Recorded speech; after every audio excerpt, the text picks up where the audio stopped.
Good afternoon, everybody. And once again, it is my great pleasure to welcome each of you to the session this afternoon.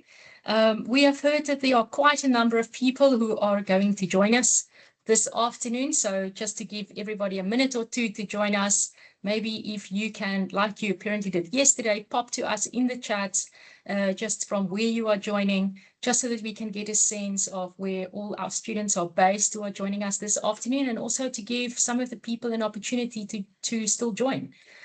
Of course, whilst you are typing on your side to let us know where you are joining us from today, I just want to see if the chats are coming through. Also an indication if the chat function works. Good, there's Andrea. Hi, Andrea. Riken is joining us from Qatar. Windhoek, it's raining. That's wonderful news. Good, there it is coming through. Sure. From across the country and Southern Africa, and it seems the globe. Welcome to all of you. It is wonderful to have you, which of course today is a very interesting session, one that often causes a lot of anxiety with our students. It makes us all stress out when we have to do an assessment or exam of some sorts. So I think this is why we are probably joined by such a large group of students. Welcome from my side. My name is Marlies Pitter. You would have met me if you have joined the session on Monday as well as Tuesday. I'm the Chief Academic Officer at Milpark Education, and I'm joined by two wonderful colleagues this afternoon, Pietri Odendaal and Radifa Loubser. I'm going to give each of them just an opportunity to introduce themselves before we get into the session. Pietri, over to you. Thank you, Marlies. Hi, everybody. It's wonderful to be here with you, and I hope we have a nice interactive session today. My name is Pietri Odendaal. I am Marlies's deputy, so the Deputy Chief Academic Officer, and I am joining you from a rainy, cold Hermanus. Good afternoon, everybody. My name is Radifa Loubser, and I'm the Assessment Integrity Manager who reports directly through to Pietru, and we're responsible for all of the integrity of the exams that take place at Milpark Education. Thank you very much, Radifa and Pietri, for being here. And both myself and Radifa are based in Cape Town, but on opposite sides. I'm in the northern suburbs, and Radifa's in the CBD.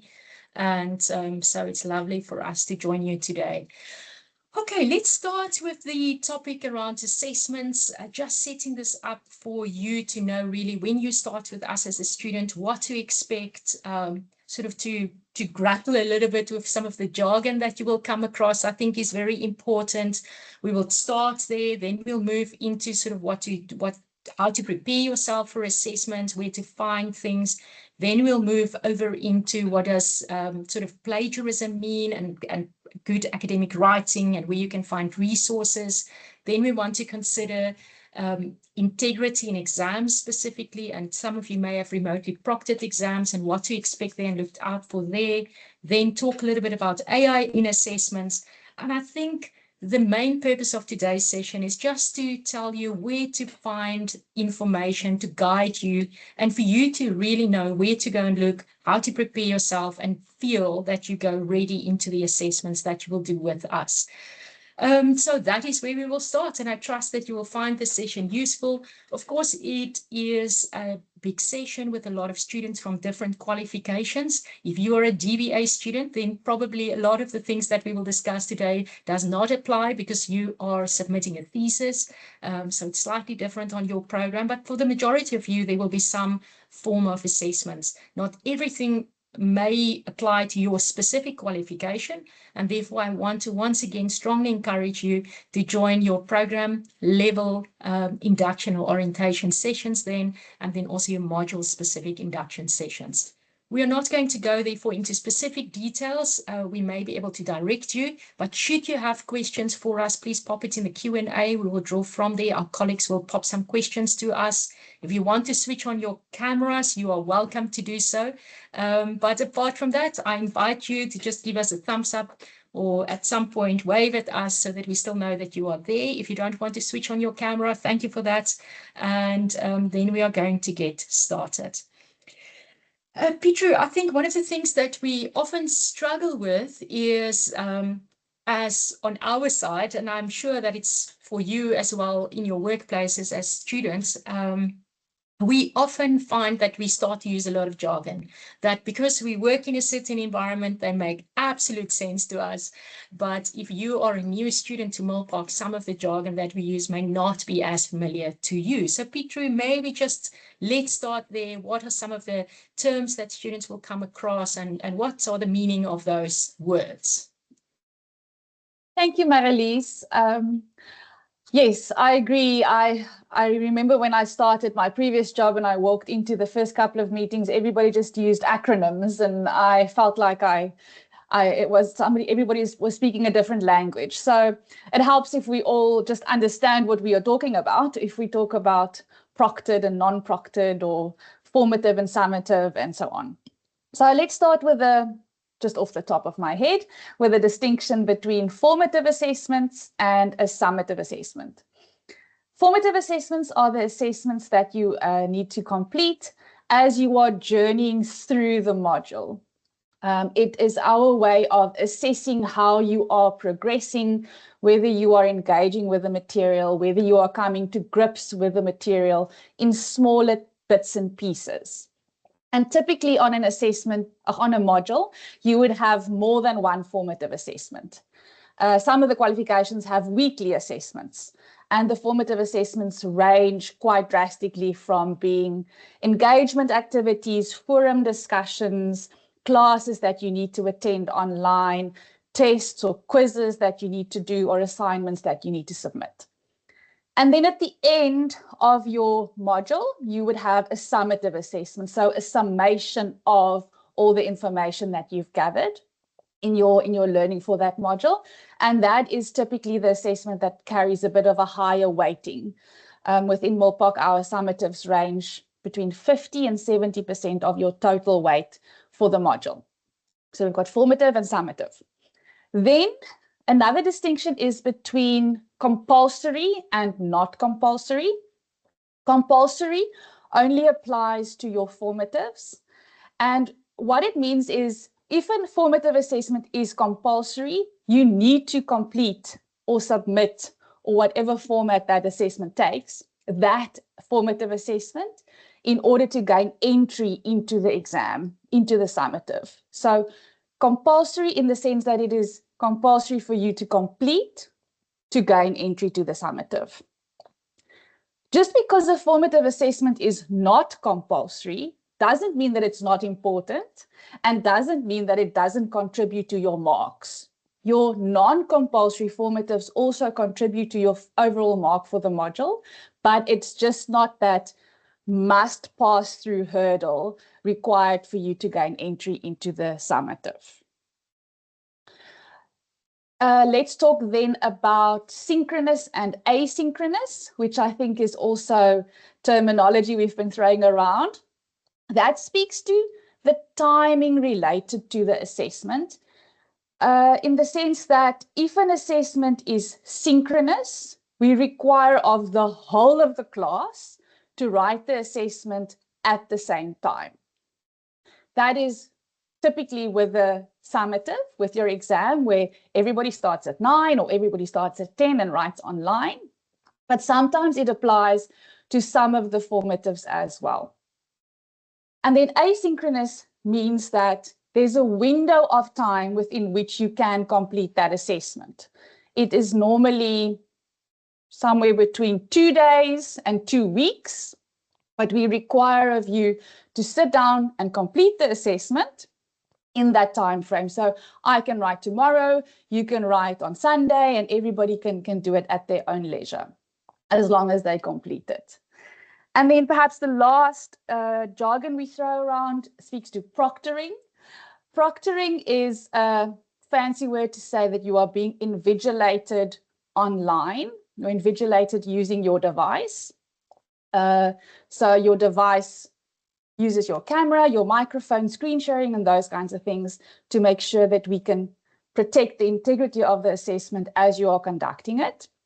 And we have, again, proctored formatives and non-proctored formatives, and then we have proctored summatives and non-proctored summatives. Where you can get that information, I assume we'll get to in a bit, but yeah, those are the off the top of my head terminology to cover. Thank you very much for that, Pietru. I think it is actually very important then for students, based on what you've said, to first of all figure out, and I see there's specifically a question around some of the information that we have addressed on Tuesday as well in our session when we looked at my courses and how do we navigate to find information. So by the sounds of it, it will definitely be one of the first things that we would like for our students to do when you access the course page. And what we have shared on Tuesday is that depending on what your course looks like, you would work through the module orientation, and then specifically under the tab assessment guidelines, there will be detailed information around which assessments you need to do, how much they count towards the formative or summative then, whether it's compulsory or non-compulsory. And I think maybe for all of you, very important to take from what Pietru has explained, that whether it's compulsory or non-compulsory, it will count towards your mark. The compulsory, non-compulsory refers specifically to exam entrance, and it's also explained there on the assessment guidelines. And then it also gives you an indication whether it's synchronous or asynchronous. So very useful for information, Pietru, and thank you for sharing with us. I was wondering, when you spoke about the different types of assessments that we have, we also sometimes refer to, let's say, just an assignment. You also mentioned participation or engagement activities. Are these sort of other examples of, let's call it, types of assessments, just broadly speaking, the students may come across in their studies, depending now, of course, on the qualification or the module? Yes, Marlies, we have actually quite an exhaustive list of the types of assessments you can encounter. When it comes to formatives, other types of assessments we have are journaling activities, where it's more of a self-reflection type of activity you're undergoing. We have timed tests, which are then synchronous formatives, where we expect of the whole class to write a test online at the same time, within a specific time duration. So we are testing that, putting you under a little bit of pressure to complete the assessment type of thing. And then we have, in both formative and the summative space, we have project-based assessments, as well as a variety of group projects. So it can be that as a group you need to prepare financial statements, or as a group you need to prepare a marketing pitch for a company, depending on the type of module you are dealing with. Specifically with summatives, we also distinguish between open book summatives and closed book summatives, where it speaks to whether you are allowed to rely on resources, or whether everything needs to come off the top of your head while you are conducting that assessment. And in those instances, we would be, if it's open book, we would be very explicit in saying, these are the resources you are allowed to use, and these are the ones that you are not allowed to use. And that can range from anything from Google to AI, to Grammarly, to whatever. And we try and guide you very clearly so that you know what's expected and what you can and can't do in those instances. Thank you, Pietru. I think it is so important. One of the things that we recognize is that the more information that we can share around what you can and cannot do, or to just, even if it's just to ease some of the tensions that you have, that is certainly what we are trying to do. And then sometimes we over communicate as well, because we are trying to be so explicit in terms of what to expect and not expect. I think I want to link this back for those of you who joined us on Monday and Tuesday, and I hope that you can see it coming through. For example, on Monday, we spoke quite a bit about how we want our students to leave Milpark with a different view of the world, to see how we impact one another, and at the end of the day, for us to be able to make a difference in our communities. And I think if I can link with what Pietru explained, two examples. The one was where participation, it's, let's say there's a debate that is running. So it's asynchronous, which means that, let's say Pietru, Radifa, and I are on this module, and there's a question that we need to answer that is, it's a participation type assessment. and it counts a certain amount of marks. The idea is really that we are thought-provoking in terms of our answers, that we go and read up a little bit, that we come to the discussion. You can almost imagine a debate. If we are all sitting in a venue and we need to debate something, that, for example, is the purpose of participation, is so that I can now say, sure, Radifa comes with this experience and this knowledge that I didn't really see this coming. I didn't see it this way.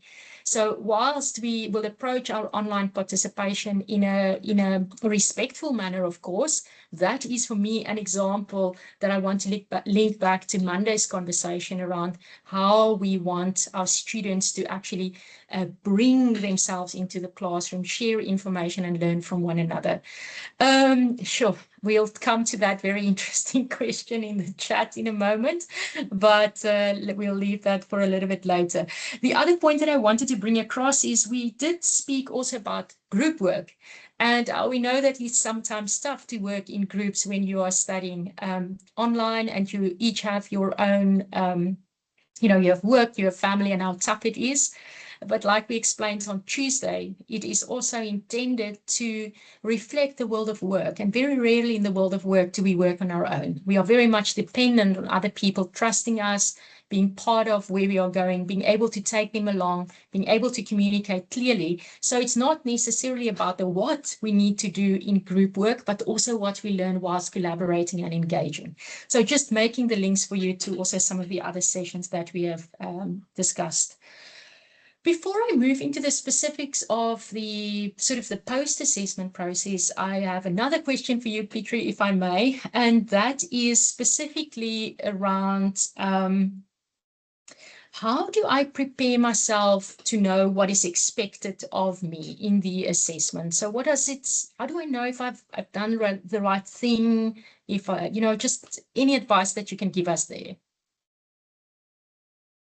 I really think it's important, just in general, but specifically in preparation for assessments, to really be active on the course page and to engage with the conversations from your lecturer or your tutor or whoever is really involved in guiding you through your academic journey, because the nature of the design of our modules and qualifications is that we constantly update you with new information. Everything isn't necessarily available right at the start. We're giving it to you in bits and chunks. So that might mean that there's a specific post about an assessment coming up that gives you more clarity as to what to expect or how to prepare, or there's a live session or a recording of a class that's been presented to you where the lecturer might have talked you through the questions and given you guidance on how to interpret questions. I think in general, when it comes to answering any type of question, it's important to first read the question, look for the verb, and understand what is being asked of you before you start answering the question. We often, or I'm guilty of that, I assume this is what somebody's going to ask, and then I go on a tangent answering your question. But it is important that your answer directly links to your question. If I ask you, is the sky blue? And you say, oh, there are beautiful clouds in the day and stars at night. What you said was not wrong, but it did not answer the question. So it's really important to get to that point and to not rush through your assessments. That then means also that you shouldn't wait last minute to do them, because the moment you are under pressure, at least if the assessment allows you a time frame, the moment you are under pressure, one tends to make those types of mistakes. If you get stuck, if you are uncertain, especially with your formatives, utilize the forums, the conversation, the chat rooms, and those kinds of things, or chat functionalities, to ask questions and to ask for clarity. Utilize the Thursday sessions where you can book time with your lecturer one-on-one to ask questions, and make sure that you really ask for help if you need it. Obviously, we have a lot of resources available. There's a Milpark reference guide that tells you how to reference. We have the student handbook, which also has a lot of information around what we expect of you in your assessments. And then the assessment instructions itself will be very clear, especially when it comes to, for example, additional research requirements to answer this assessment, or specific AI use requirements and those kinds of things. So it's really, for me, the moment you allow yourself enough time to complete the assessment and you are less rushed, then you can utilize the resources available. So, yeah. Thank you, Peter. I think it is so valuable because we do have the resources which explains a lot of the information to you, which helps you to just how to approach certain assessments. So do make use of it. I think somebody on Tuesday, I think it was Cindy, who said, make my courses your friend and learn how to use it and go, just explore all the resources that is available on there. Before I get to the feedback, so I'm just thinking now specifically, we know now, what assessments I need to be on the lookout for. I know where in my module, specific module, what assessments I need to do, whether it's synchronous, asynchronous, etc. We know all of that. We have now, we have our assessment instructions. It depends now on the type of assessments. But then, Radifa, just coming to you in terms of, if I'm now a student and let's say on the day that there is a time test, I'm sick, I need to rush to the doctor, there is an issue. Where do I find information just telling me what happens now if I cannot do my assessment? Thank you, Marilise. So there's, I think, 2 or 3 different ways that the students can reach out to us. So on the day of the exam, if the student is signed on, we've got a little blue friend on the side. It's most probably on the right-hand side of the your exam screen. It's called the Milpark Technical Support button. So the student can speak to one of our skills support staff who will assist them with the requirements that they need to basically log an AC request. So specifically, if the student is maybe sick or if they have an emergency, they can then speak to our support staff. Alternatively, the student can log on to, like they said, my courses, make it your friend. My Milpark is going to be your best friend. You log on to the My Milpark and then you select the student request. On there, the academic request would then come on. There's certain forms that needs to be completed, and then you send that form with your, basically the proof that you maybe went to the doctor or whatever whatever emergency you had. You send that through and we'll basically help you. And the support staff will be in contact with you thereafter. No, thank you, Radifa. I think one of the most important things from my side is to reach out to us sooner rather than later. I think one of the things that we often find is that, let's say a student is off sick on the day of an exam, and like only a month later do they contact us and say, listen, I couldn't write it, but they were only off for that one day. So it becomes very problematic.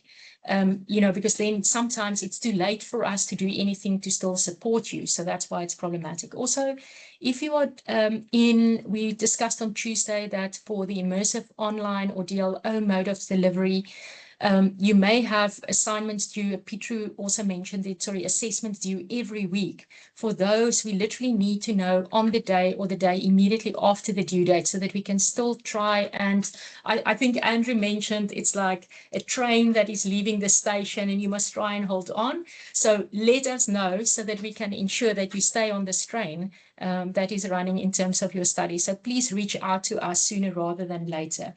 I want to almost move over to just a few questions on how do I know, what's academic integrity and what's that all about. But just a last thought from my side specifically, and that is on feedback. So we do provide our students with feedback on the formative assessments, like Petru said, that those are primarily intended as part of your learning. And therefore, for assignments, for example, we provide you with a marked script. There will be feedback on the script. There's ways in which you can access that script where you have submitted it, and you can see if the marker added any comments for you. And then for assignments, for example, we also provide marking guidelines.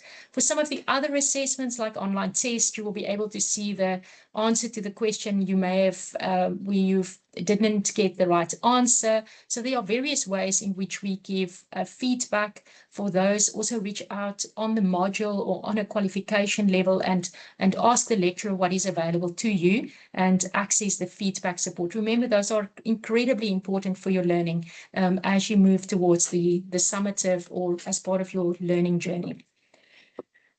Petru, okay, I think one of the questions that, and I thought about it this morning again,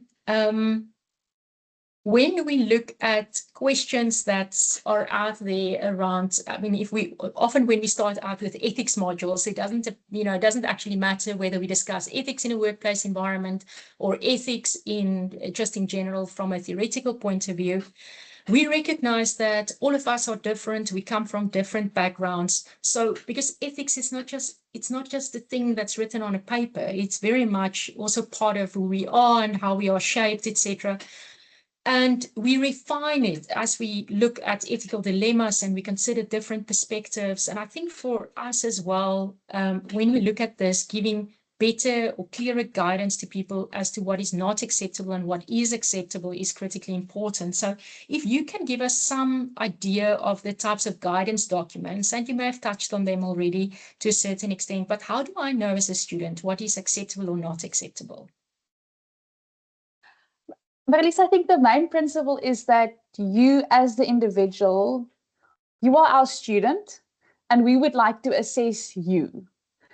We do not want to assess what ChatGPT wrote for you necessarily, or what your friend recommended you put as the answer. We want to see you grow and develop, and we want to see your work along the way. So it is important then that you understand that if you use resources, which obviously is also necessary when you are embarking on an academic journey, that you reference those resources correctly, that you say, this is the textbook I used, or this is the resource or the website or the video or the article that I'm referencing in coming to this conclusion and giving you this answer. Or this is the tool that I used within the allowed parameters.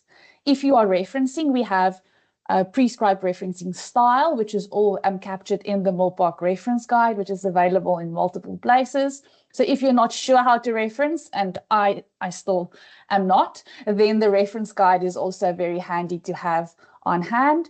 And just as you would reference your textbooks and things, we need you to also reference tools that you use. So if you use AI in your assessment, when it is allowed, we need you to complete the AI declaration and tell us what you used, how you used it for, and what the types of prompts were that you gave to AI to come to your conclusion or in developing your answers.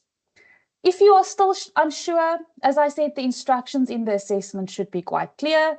The reference guide is there, but then I also think accessing the student handbook is very important.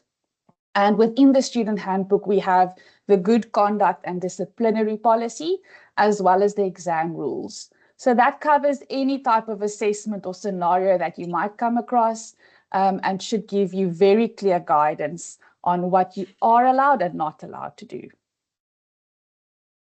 Thank you very much, Peter. I think that is so useful. And we have, when Alana presented on Tuesday, she took you to the page where the quick links are, and from there you would have seen the student handbook link. So you can click on that, it will take you to your student handbook, or alternatively you can just log into Milpark. I showed you the resources tab, and you can just find the student handbook from there.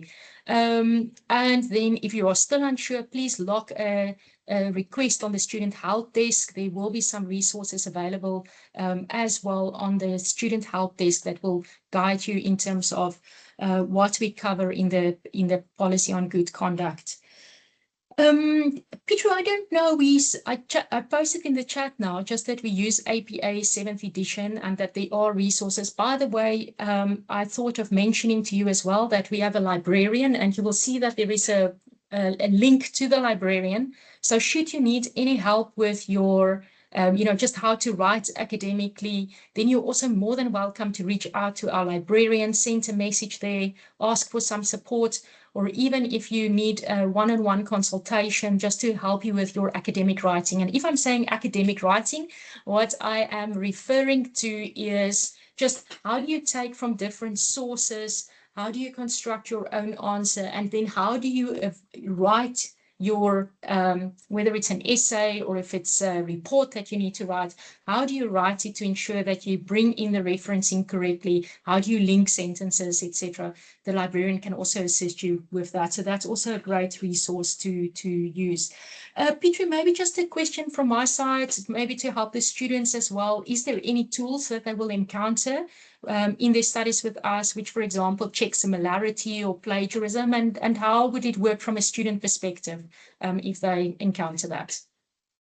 Yes, so in the majority of instances, if you are submitting written text, so it's not a multiple choice question where you are selecting something within my courses or within the LMS.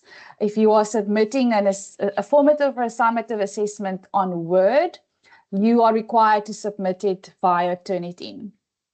Turnitin, the purpose of Turnitin is to detect similarity. So it references all internal documents within the Milpark environment, which includes other student submissions, and then everything available out there in the World Wide Web.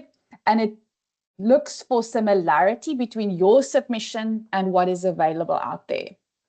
It then flags it for you. So once you've submitted on Turnitin, it takes a while because it obviously needs to go and look for the similarity, but within 24 hours, you can go back into your submission and see your similarity report, and it will show you the similarities that it has picked up. Similarity does not mean plagiarism. If you have high similarity, it does not mean that you've plagiarized. It might just mean that you need to work on your academic writing and more paraphrasing from text rather than direct quoting from text and those kinds of things. And it is, again, just a reminder for you to check that you've referenced all your sources correctly. But that again speaks to the point that it's important to allow yourself enough time.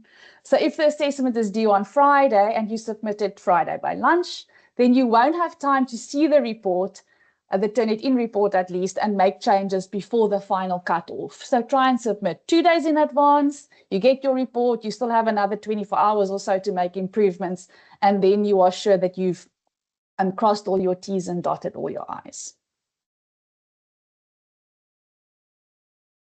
Thank you very much for that, Peter. I think also when you thus have a report that is due, maybe a bigger report for those of you on research modules where you have to submit maybe a small report or a big thesis, it doesn't really matter, then it is strongly recommended for you to actually submit, like Peter said, at least 24 hours before the due date so that you've time to, if there's anything that comes out of it, it's for you to consider it, did I reference it properly, and then to take it from there.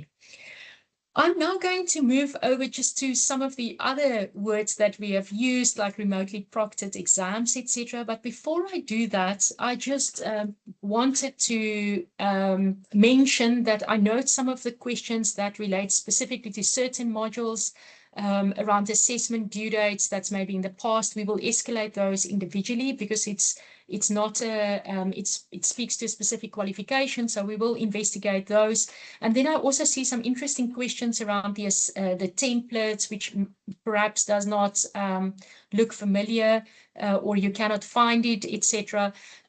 What we will do is towards the end, so we'll move on and try and finish around 1:45 so that we can look at some of the questions that's specifically asked in the Q&A. So please don't stop asking the questions.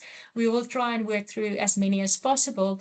And then if you have a specific question that speaks to your qualification or just your module or around dates, then if you can perhaps just post your student number in the Q&A with what you need help with, then my team will escalate it and they will support you with that.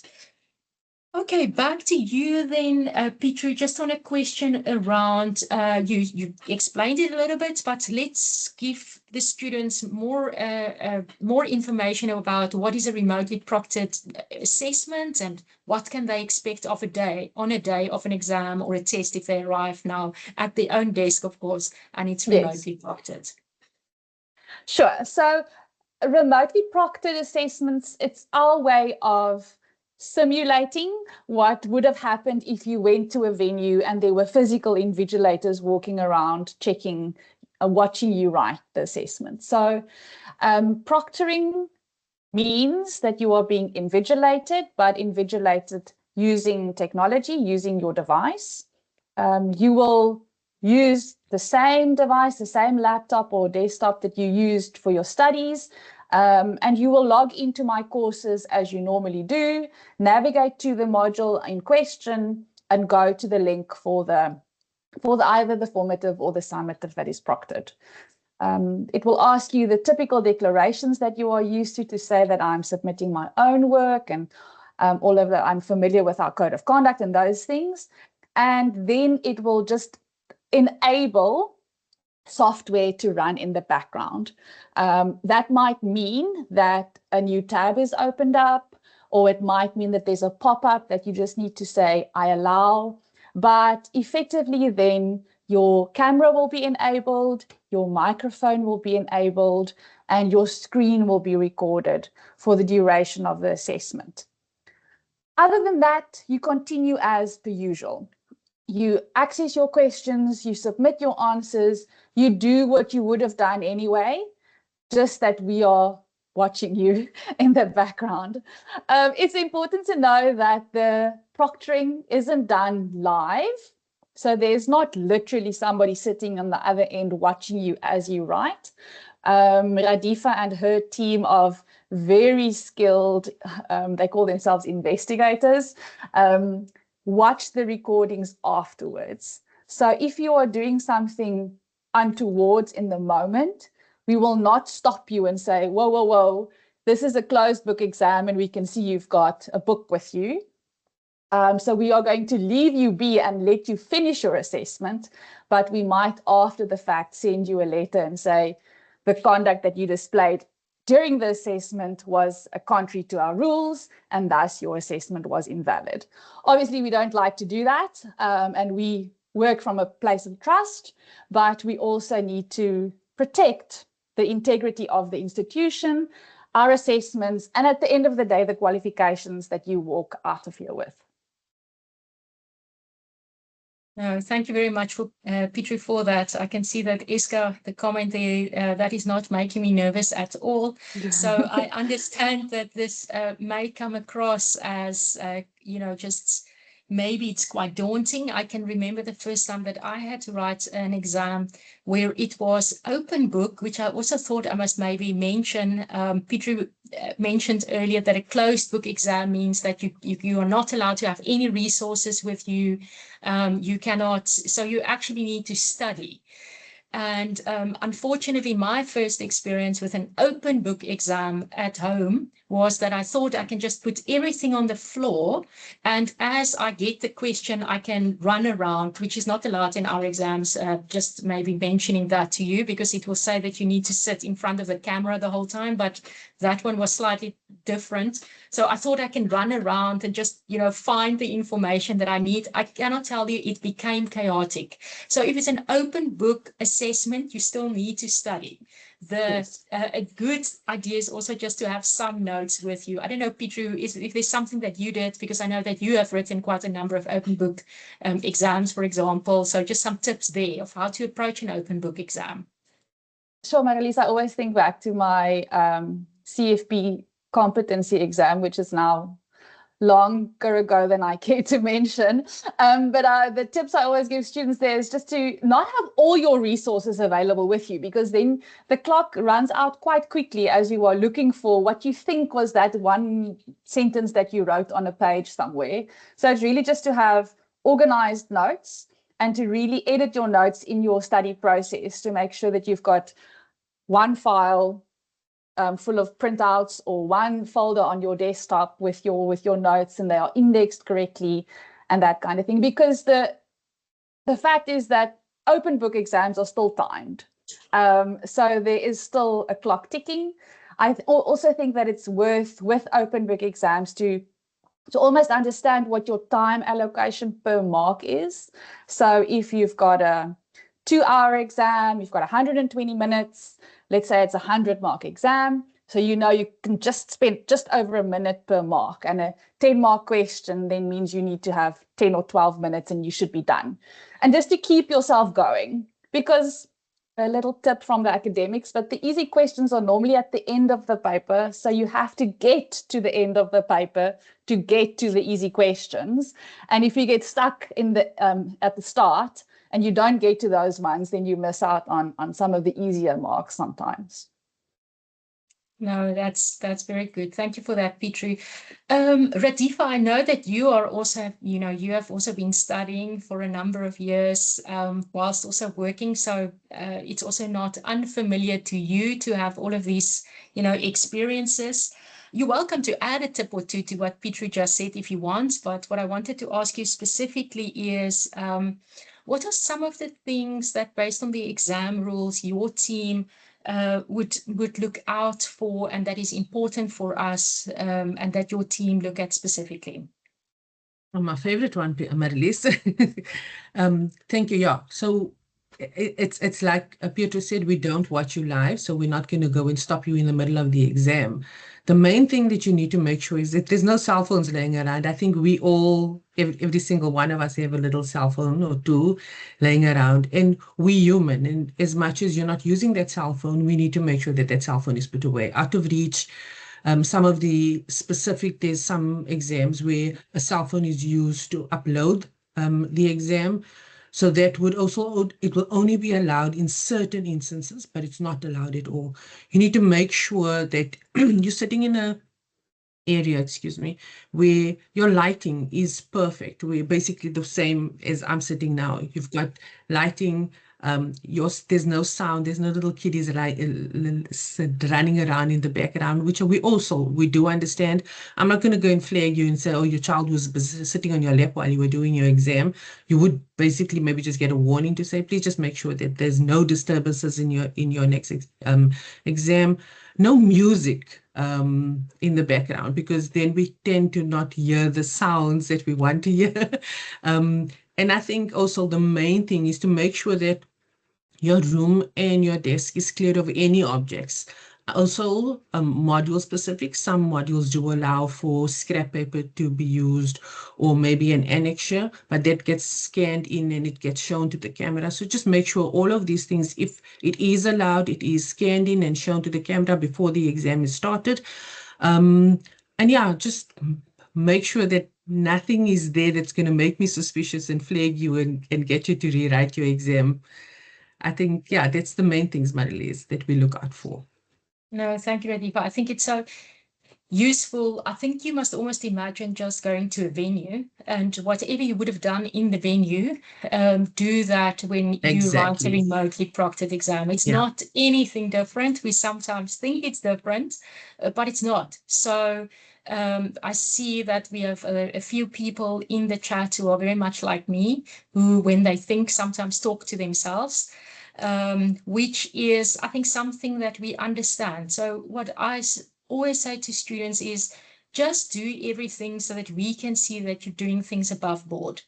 If something happens and you talk to yourself, at some point you can maybe say, like, I'm talking to myself at this stage, I'm thinking, or just be cautious about it. I sometimes say to the student, so I had a student once asking me, but I was writing at an office, I put signs up to say, please do not enter, I'm busy with my exam, but somebody accidentally came in.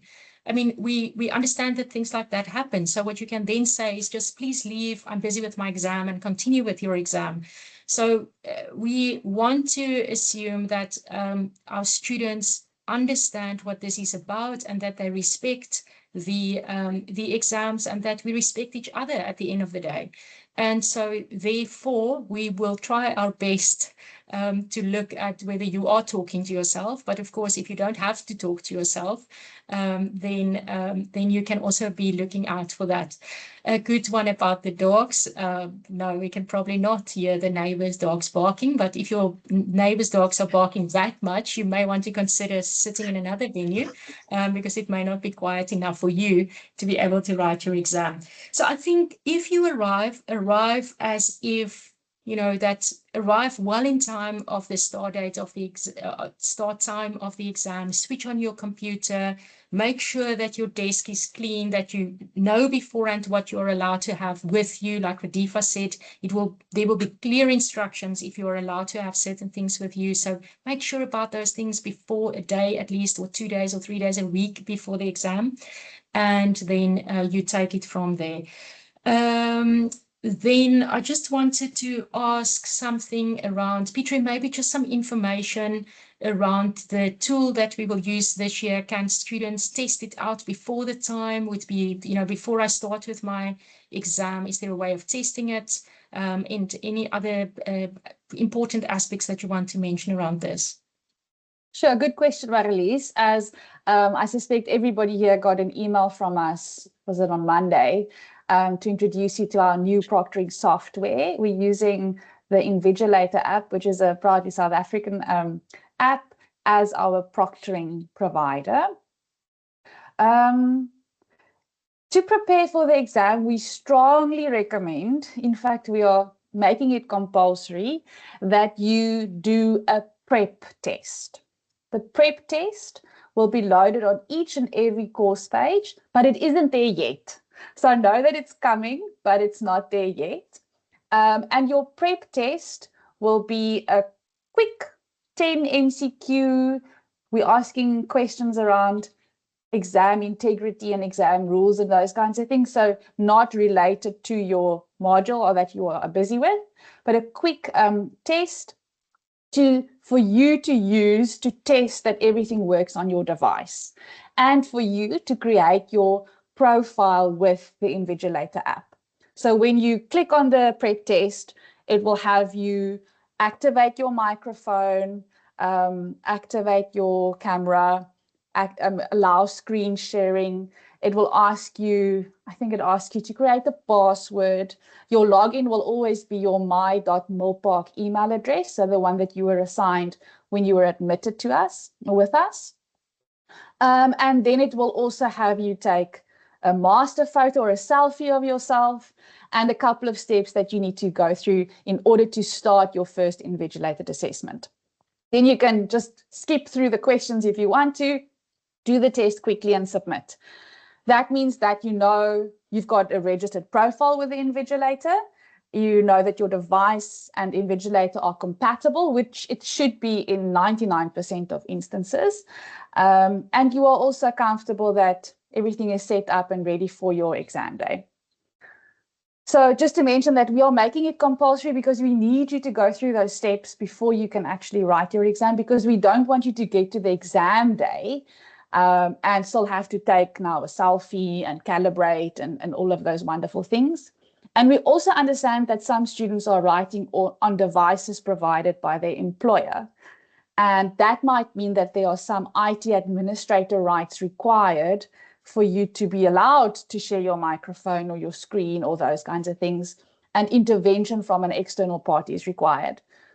So we strongly recommend that you do the prep test the moment you receive the notification that it is open, but at least 6 or 7 days before your exam, so that you can log the IT ticket, so that you can make sure that everything's okay, and you don't have to worry about that on the exam day. Thank you, Petrie. I think one of the things that I also wanted to mention before it slips my mind is just because, so Petrie mentioned that it's a proudly South African company that we are partnering with, but they also meet the privacy requirements, POPIA, etc., and they are used by a number of universities within South Africa. So we feel safe and secure in knowing that they adhere to the requirements from a privacy perspective. I know that, we can continue. We still have so much to share with you on this specific topic, but I'm also cognizant of time. So what I want to do is just to say that we know that the remotely proctored types of assessments can be quite daunting. And what I want to do is to just invite you to there will be videos that will show you how to do it on your course page. There will be sessions where your lecturer will share on what to do and what not to do, and just to help you to come prepared. You can reach out on the help desk just to ask if you are not sure about certain things. Ask those questions that you have beforehand, and then arrive confident on the day of the exam. And if something goes wrong, something unexpected, we know that life happens. Reach out to us as soon as you can so that we can try and assist you. I have one final component that I still wanted to chat about, and we already received some questions on that on Monday, and that is the use of AI, generative AI, in my assessments. And I think what we referred to earlier, and Peter alluded to it, is that it's most important for us to be very specific and clear to our students when it's allowed and when it's not allowed. So I don't know, Peter, if you can maybe share a little bit on what we have introduced for this year in the instructions to help guide students. Sure, Marlies. Yes, we realized that the instructions we used in the past might have been very lengthy, and that's something that students scanned over when they got an assignment or an online submission to complete. And so we have really cut down on the way that we communicate around AI expectations, and we've decided on a robot system, a traffic light system, where your assignment would indicate on the front page whether it's green, orange, or red.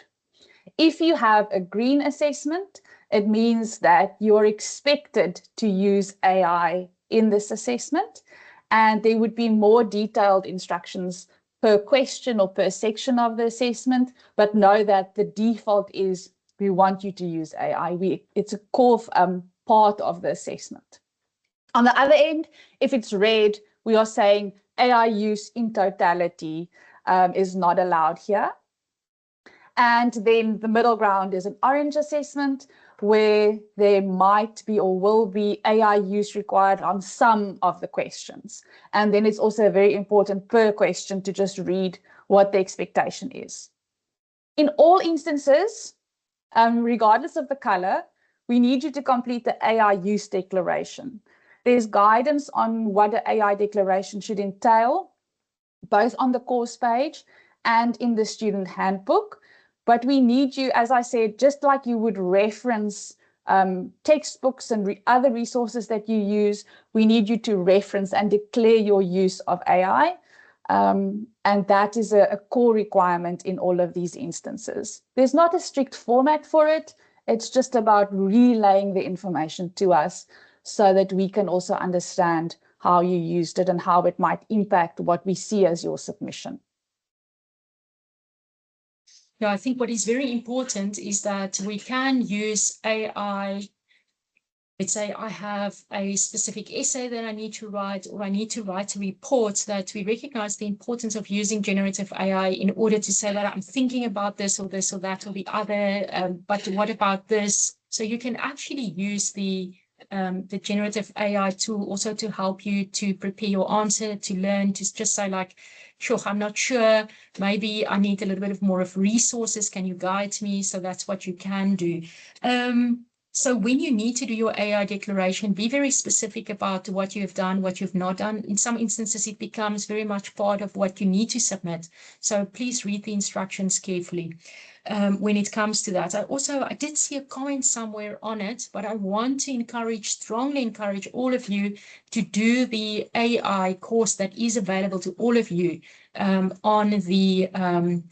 my courses. When you access it on your dashboard, you should have access to an AI course. Please do that. You can do it in your own time.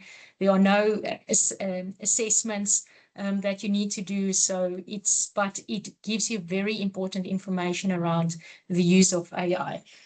And then I think one of the things, Peter, maybe just a final question on AI. If I as a student am now not sure, is it allowed? Is it not allowed? And I'm wondering about it. What do I do?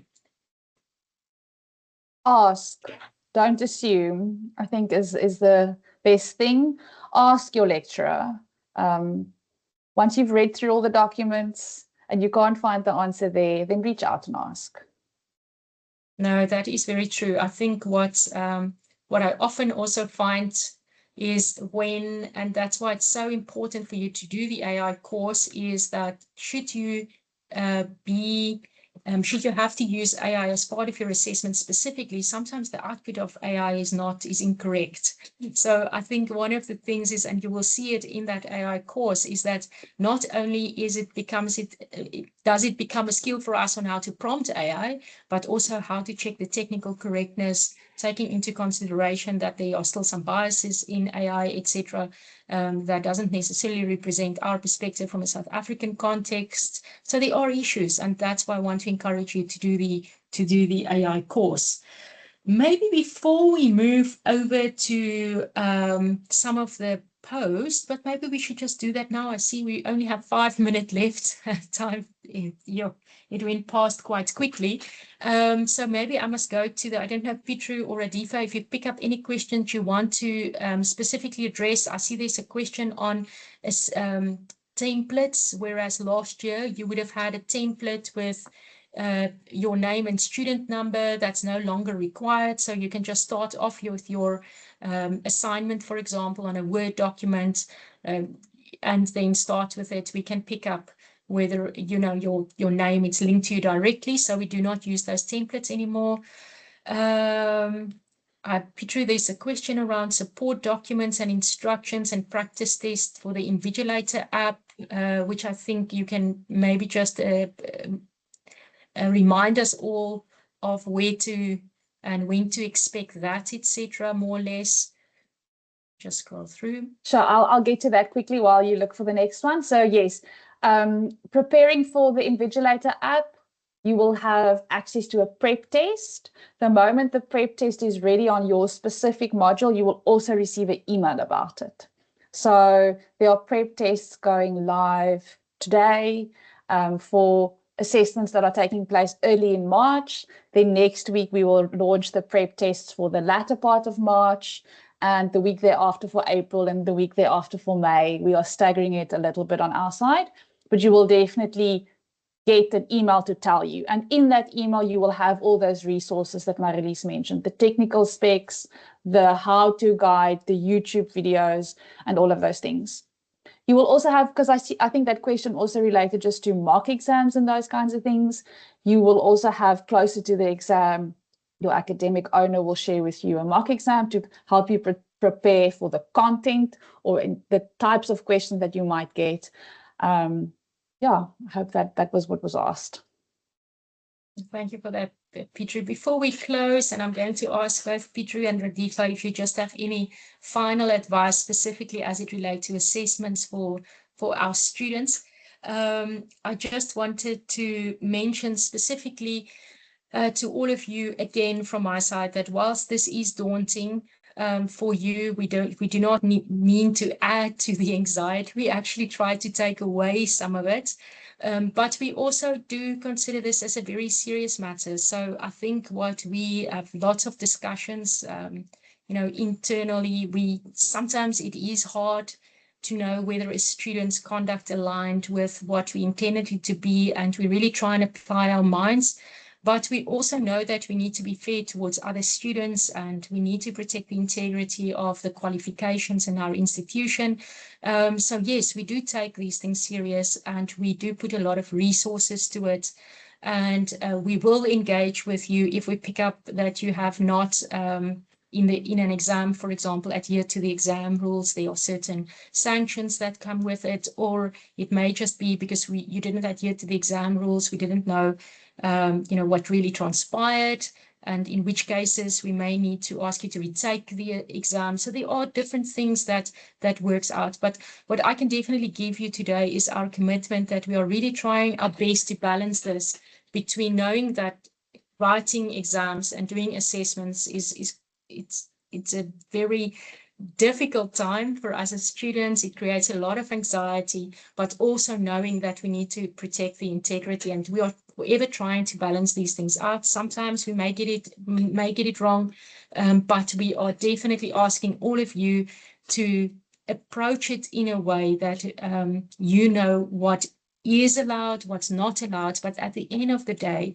it speaks to what you expect as an individual, as a citizen in this country, when it comes to ethical behavior. And I think that's a stronger appeal, is to say that, am I doing what I'm if I'm doing now what I'm doing and it's tomorrow in the newspapers, would it look good for me or not? And I think that is, at the end of the day, what we appeal of you to consider. Final words, Peter Radifa. I see we have 1 minute to go. I'll go. I'll just say there's one. Sorry, Pietro. There's just one thing I just want to say. I think it's important to just read those instructions. If you read those instructions, follow those instructions through, you're A for away. And then I just want to wish you all everything of the best on your journey with Milpark. Thank you. Good luck. From my side, just to say that even though we are far and you are doing online learning or distance learning, know that we are all humans on the other end, and we are all very approachable. So please speak up, reach out, and know that we are rooting for you, and always very excited to see you walk across the stage at graduation. Thank you very much, Peter and Radifa. Thank you for joining me today. And to all of you, I wish you well. Tomorrow is our last session. Please join those. There will be a little bit of a game, so don't miss out on that. And good luck with your studies. Have a good Thursday.